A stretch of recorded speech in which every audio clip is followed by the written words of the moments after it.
Supreme court के मुख्य न्यायाधीश जस्टिस खन्ना रिटायर्ड होने वाले हैं और उनकी जगह पर जस्टिस गवई सुप्रीम कोर्ट के मुख्य न्यायाधीश बनाए जाएंगे।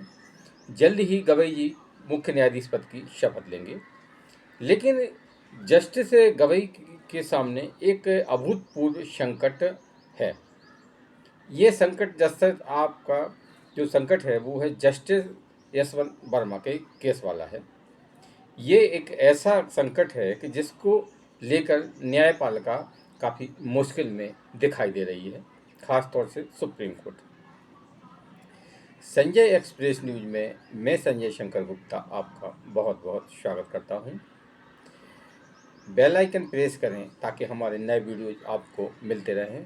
चैनल को लाइक एवं शेयर कर कमेंट्स बॉक्स में अपनी राय जरूर दें कि न्यायपालिका में फैले भ्रष्टाचार को कैसे दूर किया जा सकता है। जस्टिस यशवंत वर्मा तो आपको याद ही होंगे, जिनके घर पर जले हुए नोटों के बंडल मिले थे।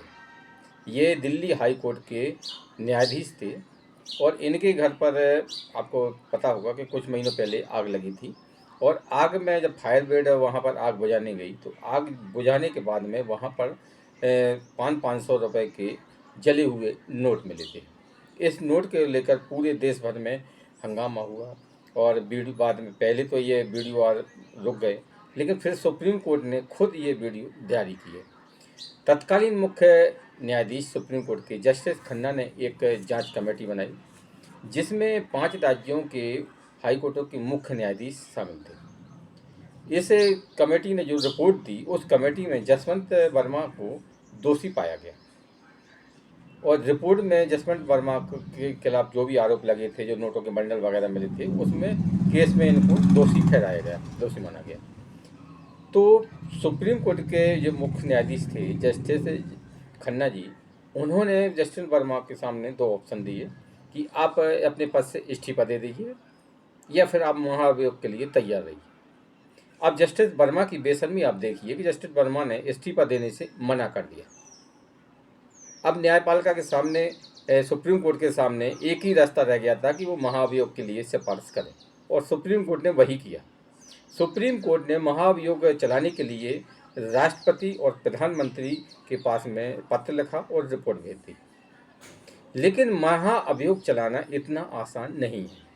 महाअभियोग चलाने के लिए 2/3 बहुमत चाहिए पड़ता है और वर्तमान सरकार के पास में 2/3 बहुमत है नहीं। और अभी तक अगर हम इतिहास देखें, जब से देश आज़ाद हुआ है तब तक कोई भी न्यायाधीश को महाअभियोग के जरिए नहीं हटाया गया। हालांकि एक आध बार महाभियोग का प्रस्ताव आया है ना, और वो कार्रवाई शुरू भी हुई, लेकिन जिस पर महाभियोग चला गया एक जस्टिस सेन थे, उनके ऊपर ये महाभियोग चला था, लेकिन बाद में उन्होंने इस्तीफा दे दिया था।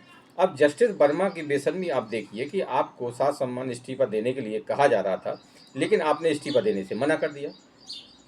यानी कि आप चोरी भी कर रहे हैं और सीना जोड़ी भी कर रहे हैं।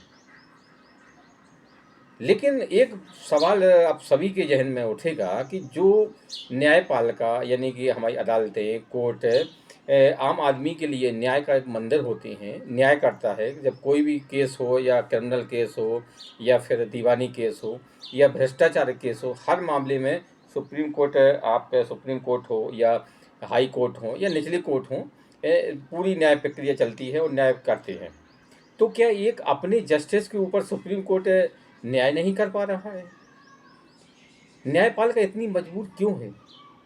वैसे तो भारत में न्यायपालिका स्वतंत्र है, लेकिन न्यायपालिका अपने अंदर, जब न्यायपालिका के अंदर जो भ्रष्टाचार फैला है उसको खत्म करने के लिए अपने आप को असहज महसूस कर रही है। कहीं न कहीं न्यायपालिका को ये शक्तियाँ प्राप्त नहीं हैं कि वो अपने ही जो जज नीचे बैठे जज हैं, हाई कोर्ट के जज हैं या कोई और भी है, तो उनके ऊपर कार्रवाई कर सके। जस्टिस वर्मा के केस में यही हो रहा है कि सुप्रीम कोर्ट ने भी कोई ये भी बात पता है कि जस्टिस वर्मा जी दोषी हैं। जो कमेटी बनाई गई है उस कमेटी की रिपोर्ट में भी दोषी आए गए, लेकिन अब सुप्रीम कोर्ट की समस्या ये है कि जस्टिस वर्मा के खिलाफ वो सीधे खुद कार्रवाई नहीं कर सकता है, ना ही उसको इतने अधिकार प्राप्त है।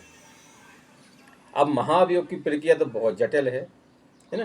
तो अब सुप्रीम कोर्ट के पास में 2 ही रास्ते थे कि पहले तो जसवंत वर्मा जी से समझा बुझा कर उनका इस्तीफा ले लिया जाए, लेकिन इन्होंने बेशर्मी की हद कर दी, इस्तीफा देने से मना कर दिया। तो उनके पास में जस्टिस जो मुख्य न्यायाधीश हैं CJA जस्टिस खन्ना जी, तो उन्होंने अपनी भूमिका अच्छी तरह से निभाई और उन्होंने राष्ट्रपति और प्रधानमंत्री के बाद को पत्र लिखकर जस्टिस वर्मा पर महाभियोग चलाने के लिए सरकार से अपील की और साथ ही उन्होंने जो जांच रिपोर्ट आई उसको भी उसमें संलग्न कर लिया।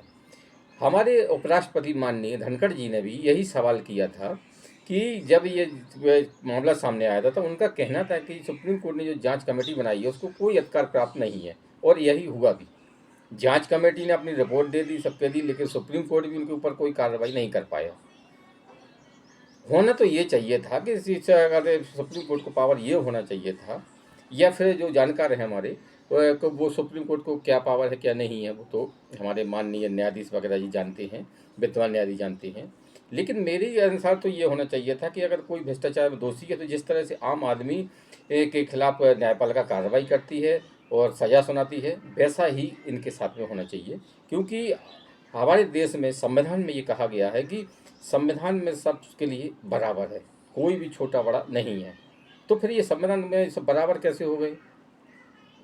यानी कि सबको समानता की दृष्टि से हमारा संविधान देखता है, तो फिर आम हो या खास हो, कानून सबके लिए बराबर होना चाहिए।